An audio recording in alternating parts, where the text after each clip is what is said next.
میری بھائی بات بات کرو. تو سن لیں، اچھا میری بات کرو. بات سن لیں، میں ہاں 3 جی جی. سال سے مائل ہوا ہوں شیعت کی طرف، اکیلا ہوں گھر، اوکے باقی اوکے. میرے گھر والے نہیں ہوئے، اچھا باقی اچھا. گھر والوں سے ڈیبیٹ چل رہی ہے، ہوں. باقی سارے سننی ہیں، میرا بھائی وہ مرزا کا فالوور ہے، اس اچھا سے ڈیبیٹ چلتی رہتی ہے، اچھا باتیں اچھا. چلتی رہتی ہیں، میں چاہتا ہوں کہ وہ جہنم کی طرف نہ جائے، جس طرح مجھے ہوں. اللہ نے معجزاتی طور پہ مولا نے کیا ہے شیعہ، خود بخود نہ کسی نے کہا ہے، اور میں مائل ہو گیا ہوں پکا، میں رات کے ماشاء اللہ 5 بجے فضائل سن کے سوتا ہوں۔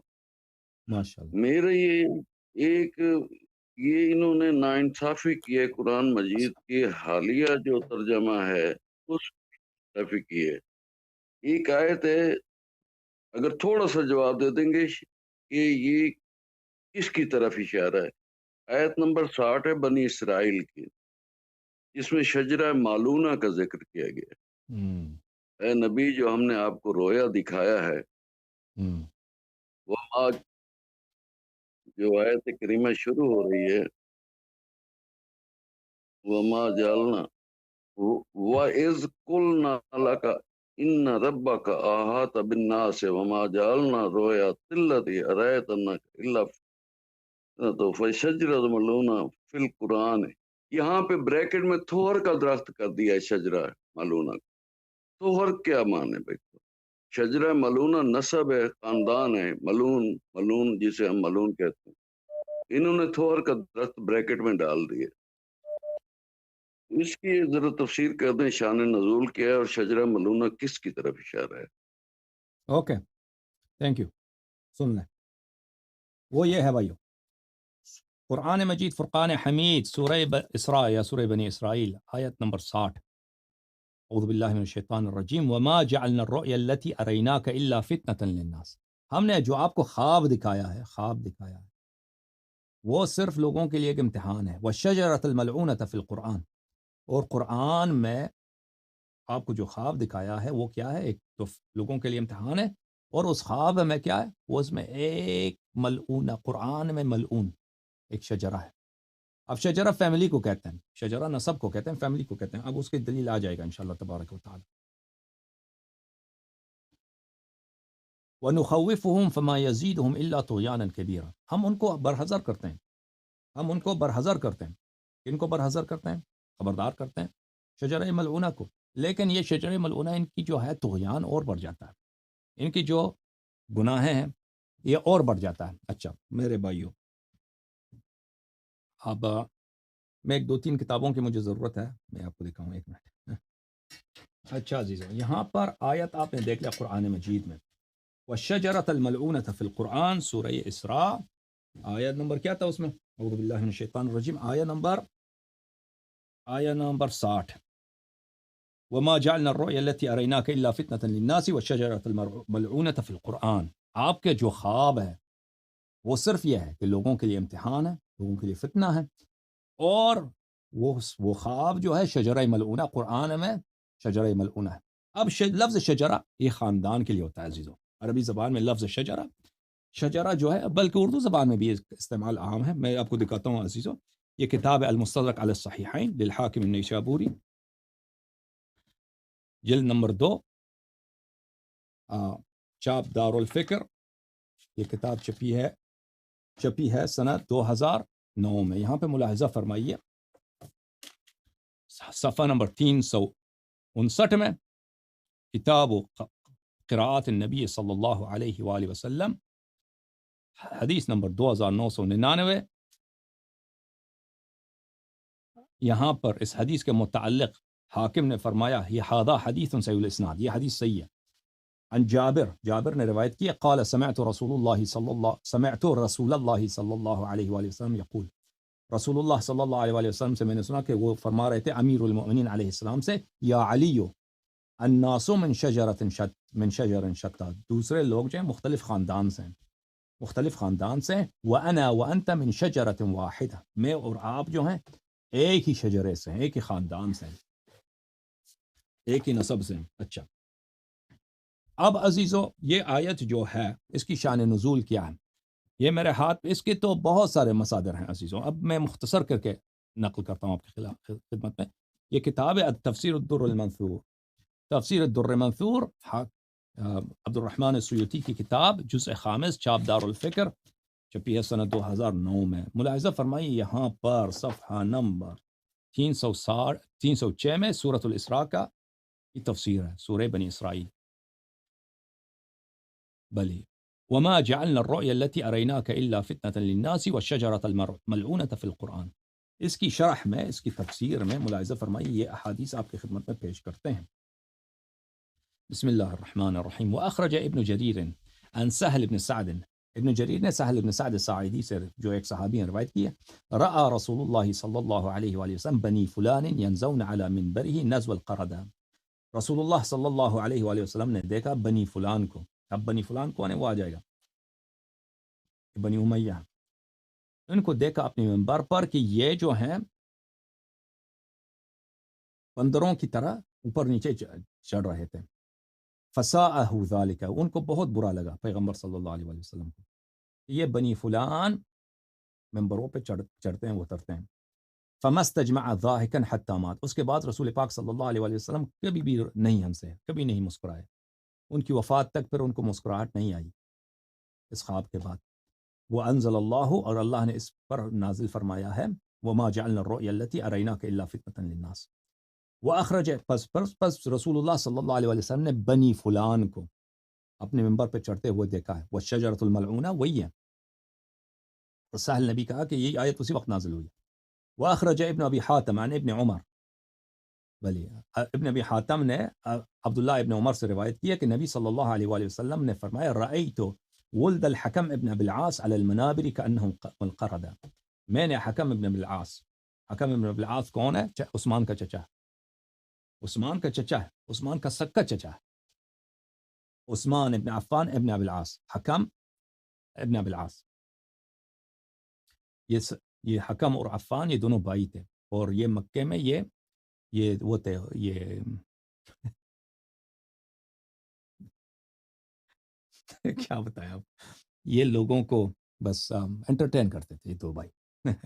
اب زیادہ سے زیادہ عفان جو ہے عثمان کا باپ اور عثمان کا چچا، ان کا کام کیا تھا؟ ہاں سمجھ گیا نا، بس. اچھا میں نے ان کے بیٹوں کو دیکھا کہ کأنہم القردہ، کیسے وہ بندر بن گئے، بندر. وانزل اللہ فی ذالک، اللہ نے اس میں نازل کیا جعلنا الرؤیا التي اریناک الا فتنة للناس والشجرة الملعونہ، کہ ہم نے آپ کو جو خواب دکھایا ہے یہ لوگوں کے لیے فتنہ ہے، اور یہ شجرہ ملعونہ ایک ملعون خاندان ہے، ملعون خاندان ہے. اچھا عثمان بنی امیہ میں سے ہے، ان کا پورا خاندان، پھر پتہ چلا بنی امیہ پورا خاندان یہ ملعون ہے قرآن میں. یعنی الحکم وولدہ، یعنی اس سے مراد شجرہ ملعونہ سے حکم اور اس کے اولاد ہیں. صرف حکم اور اس کے اولاد نہیں، اس کا پورا خاندان ہے. پھر خاندان میں عثمان بھی آ جاتا ہے، بنی امیہ سب آ جاتے ہیں. وأخرج ابن ابی حاتم، اور آپ کو پتہ ہے یہ دونوں حدیث ابن ابی حاتم کی تفسیر سے. ابن ابی حاتم کی تفسیر وہ صحیح حدیث، اس نے خود ذمہ لیا کہ صحیح احادیث لاؤں گا. اچھا اس کی ہم نے سند آپ کو دکھایا تھا. انہوں نے روایت کیا ہے یعلا ابن مرہ سے کہ اس نے کہا رسول اللہ صلی اللہ علیہ وآلہ وسلم نے فرمایا اریت بنی امیہ علی منابر الارض، مجھے خواب دکھایا گیا، مجھے خواب دکھایا گیا، مجھے خواب یعنی ڈریم، نائٹ میئر کہہ دیں تو بہتر، نائٹ میئر دکھایا گیا. نائٹ میئر میں کیا تھا کہ بنی امیہ زمین کے منبروں پہ تھے. اچھا سیتملکونکم، اور یہ بہت جلد آپ کے لیڈر بن جائیں گے، یہ ان کی سلطنت ہوگی، ان کی حکومت ہوگی، بہت جلد آپ پر ان کی سلطنت ہوگی. فتجدونہم ارباب سوء، آپ ان کو پائیں گے کہ یہ بہت برے حکمران ہیں، بہت ظالم لوگ ہیں. واہتم رسول اللہ صلی اللہ علیہ وآلہ وسلم، اس بات پر رسول پاک صلی اللہ علیہ وآلہ وسلم بہت غمزدہ ہو گئے. یہ کتنے حدیث ہو گئے؟ 3 حدیث ہو گئے ابھی تک نا. فانزل اللہ نے اسی مسئلے پر آیت نازل کی، وما جعلنا الرؤيا التي اریناک الا فتنة للناس والشجرة الملعونہ. یہ آیت اسی وقت نازل ہوئی. اچھا پھر اگلے صفحے پر ابن مردوی نے روایت کی حسین ابن علی سے، سلام من اللہ علیہم وآلہم. ابن مردوی نے روایت کی، یہ سب مخالفین کے محدثین ہیں، روایت کی ہے مولا امام حسین علیہ السلام سے. ان رسول اللہ صلی اللہ علیہ وآلہ وسلم اصبح وهو مهموم، رسول پاک صلی اللہ علیہ وآلہ وسلم صبح کا وقت آیا، اٹھے اور بڑے غمگین تھے، بڑے غمزدہ. فقیل ما لك یا رسول اللہ، پوچھا گیا کہ وجہ کیا ہے؟ فقال انی اریت فی المنام کأن بنی امیہ یتعاورون منبری هذا، میں نے دیکھا اپنے خواب میں کہ بنی امیہ اچل رہے ہیں، اچل کود رہے ہیں بندر کی طرح میرے منبر پر، میری اس منبر پر. فقیل یا رسول اللہ لا تهتم فإنها دنیا تنالهم، ہم نے کہا کہ بھئی لوگوں نے کہا کہ یا رسول اللہ آپ غمزدہ نہ ہوں، یہ دنیا ہے، دنیا ہے، دنیا ان کے ہاتھ لگے گی. فأنزل اللہ وما جعلنا الرؤيا التي أريناك إلا فتنة للناس، تو یہ آیت اس وقت نازل ہوئی، ٹھیک ہے. وأخرج ابن أبي حاتم وابن مردوي والبيهقي في الدلائل وابن عساكر عن سعيد بن المسيب، ان سب نے روایت کی سعید بن مسیب سے جو سید التابعین کہلاتا ہے. رأى رسول الله صلى الله عليه وآله بني أمية على المنابر فساءه ذلك فأوحى الله إليه، رسول اللہ صلی اللہ علیہ وآلہ وسلم نے بنی امیہ کو ممبروں پہ دیکھا ہے، ان کو بہت برا لگا ہے، تو اللہ نے اس مسئلے پہ آیت نازل کی انما ہی دنیا اوتوہا، اللہ نے ان کو دنیا دیا، یہ دنیا ہے.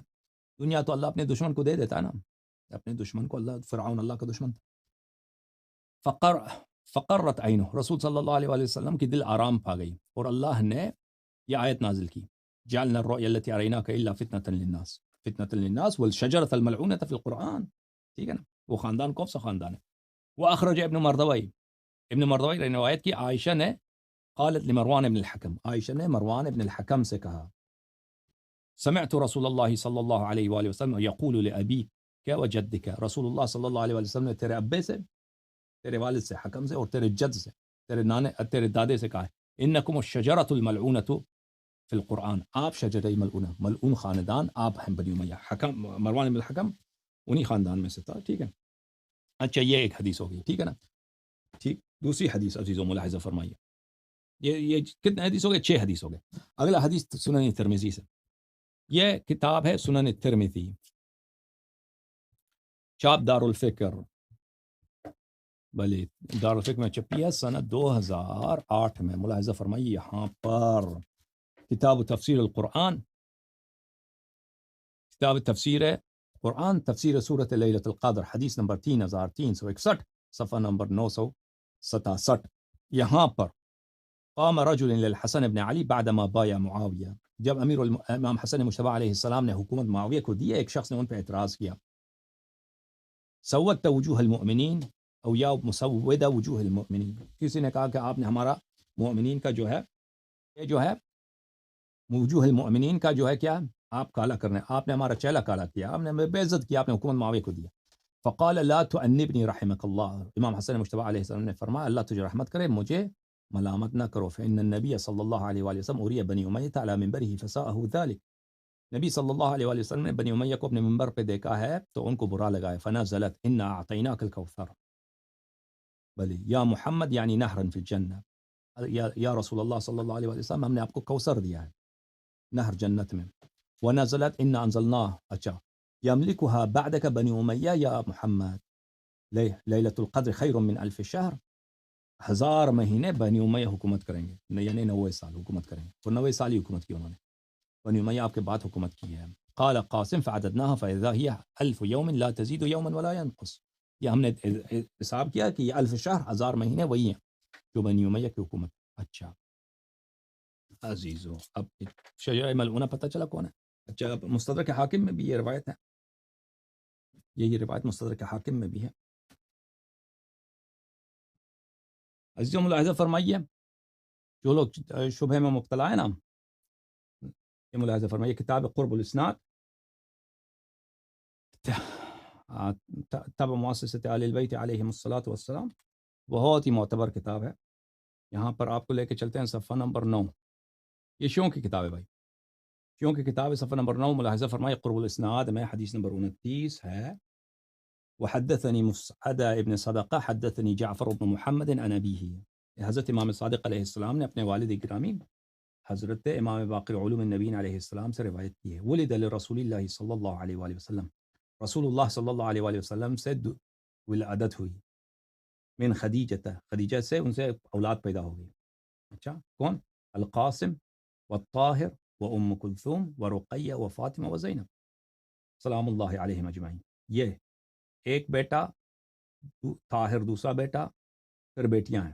ام کلثوم ایک بیٹی، رقیہ دوسری بیٹی، فاطمہ تیسری بیٹی سلام اللہ علیہ، اور زینب چوتھی بیٹی. فتزوج علی فاطمہ علیہ السلام، علی علیہ السلام نے فاطمہ سلام اللہ علیہ سے شادی کی ہے. وتزوج ابو العاص بن ربیعہ وهو من بنی امیہ زینب، ابو العاص بن ابی ربیعہ بنی امیہ میں سے اس نے زینب سے شادی کیا. وتزوج عثمان بن عفان ام کلثوم ولم يدخل بها حتى هلكت. عثمان نے ام کلثوم سے شادی کی تھی لیکن اس سے بیاہ نہیں ہوئی، اس کی وہ وفات پا گئی. وزوجه رسول اللہ صلی اللہ علیہ وآلہ وسلم مکانہ رقیہ، اس کے بعد رسول پاک صلی اللہ علیہ وسلم نے اس سے شادی، اس رقیہ کی اس سے شادی کرا دی. اس کے بعد رسول پاک صلی اللہ علیہ وسلم کو اولاد ہوئی ہے ماریہ قبطیہ سے، ام ابراہیم سے. وہی ماریہ قبطیہ حضرت ابراہیم علیہ السلام ان کو اللہ نے دیا تھا. اچھا، یہ حدیث دوسرے سند کے ساتھ کتاب خصال میں بھی موجود ہے. اس کے علاوہ میں آپ کی خدمت میں عرض کروں کہ کتاب کافی شریف میں، کتاب شریف کافی میں، یہ کتاب کافی ہے جلد نمبر 1 چھاپ دارالکتب الاسلامیہ، یہاں پر صفحہ نمبر 439 میں ابواب التاریخ مولد النبی صلی اللہ علیہ وآلہ وسلم وفات، نبی کریم صلی اللہ علیہ وآلہ وسلم کی زندگی میں. مرحوم کلینی لکھتے ہیں اچھا فولد منها وتزوج خدیجة وهو ابن 29 سنة. نبی کریم صلی اللہ علیہ وسلم کی شادی ہو گئی خدیجہ سلام اللہ علیہ سے، وہ ان کی عمر تھی 20 اور کچھ سال. فولد له منها، اللہ تعالیٰ نے ان کو اولاد دی خدیجہ علیہ السلام سے. بعد مبعث، قبل مبعثی، مبعث سے پہلے، قاسم، رقیہ، زینب، ام کلثوم، یہ مبعث سے پہلے سلام اللہ علیہم جميعا. وولد له بعد المبعث، مبعث کے بعد، الطیب والطاہر وفاطمہ علیہم السلام، یہ 3 فرزند ان کے پیدا ہوئے ہیں مبعث کے بعد. وروی ایضا، یہ بھی روایت انہ لم یولد بعد المبعث الا فاطمہ، اور روایت بھی ہے کہ مبعث کے بعد صرف فاطمہ سلام اللہ علیہ پیدا ہوئی ہیں. وان الطیب والطاہر ولد قبل مبعثہ، روایت ہوا ہے کہ طیب و طاہر سلام اللہ علیہما مبعث سے پہلے پیدا ہوئے تھے. وماتت خدیجہ، پھر خدیجہ کی وفات ہے. وہ بس یہ انہوں نے بھی تصدیق کی ہے اس بات کی. اس کے علاوہ مرحوم کیا نام ہے ان کا، کتاب شیخ مفید رحمہ اللہ نے بھی اپنی کتاب المسائل السرویہ میں کہا ہے کہ وہ یہ بات جو ہے یہ ثابت ہے. شیخ مفید نے بھی قرآن مجید سورہ تحریم، اعوذ باللہ من الشیطان الرجیم، ضرب اللہ مثلا للذین آمنوا، اللہ حال بتا رہا ہے، شبیہ بتا رہا ہے مؤمنین کا. امرأة فرعون اذ قالت رب ابن لي عندك بیتا فی الجنہ ونجنی من فرعون وعمله ونجنی من القوم الظالمین. اے اللہ میرے لیے جنت میں ایک گھر بنا دے، بیت بنا دے، اور مجھے فرعون سے اور فرعون کے عمل سے مجھے نجات بخش دے، اور ظالمین، قوم ظالمین سے مجھے نجات بخش دے. یہ حدیث، یہ آیت آپ کی خدمت میں ہے، ٹھیک ہے نا. تو تفسیر برہان جلد نمبر 8 چھاپ مؤسسۃ العالمی للمطبوعات بیروت، سنہ 2006 میں کتاب چھپی ہے. ملاحظہ فرمائیے اس کتاب میں اسی آیت کی شرح میں وضرب اللہ مثلا للذین آمنوا امرأة فرعون، اس کی ذیل میں حضرت امام صادق علیہ السلام کی حدیث. داؤد ابن فرقد روایت کرتے ہیں حضرت قرآن ناطق بحر حقائق امام جعفر الصادق علیہ السلام سے، ضرب اللہ مثلا للذین آمنوا امرأة فرعون، اللہ تعالیٰ مومن کا حال بتاتا ہے، مومن کا حال. وہ فرعون سے شادی کی ہے، فرعون سے اس کی شادی ہو گئی ہے. انہ قال، امام صادق علیہ السلام نے فرمایا، ھذا مثل ضربہ اللہ لرقیہ بنت رسول اللہ صلی اللہ علیہ وآلہ وسلم التي تزوجها عثمان بن عفان. یہ اللہ تعالیٰ نے اس آیت میں حال بتایا ہے رسول پاک صلی اللہ علیہ وآلہ وسلم کی بیٹی حضرت رقیہ سلام اللہ علیہا کی، جس سے عثمان کی شادی ہوئی تھی. ونجنی من فرعون وعمله، یعنی من الثالث، مجھے فرعون اور اس کے عمل سے نجات دے، یعنی نمبر 3 یعنی عثمان. من الثالث وعملی، ونجنی من القوم الظالمین، یعنی بنی امیہ، اور مجھے ظالمین سے نجات دلا دے، یعنی بنی امیہ سے. الحمد للہ رب العالمین.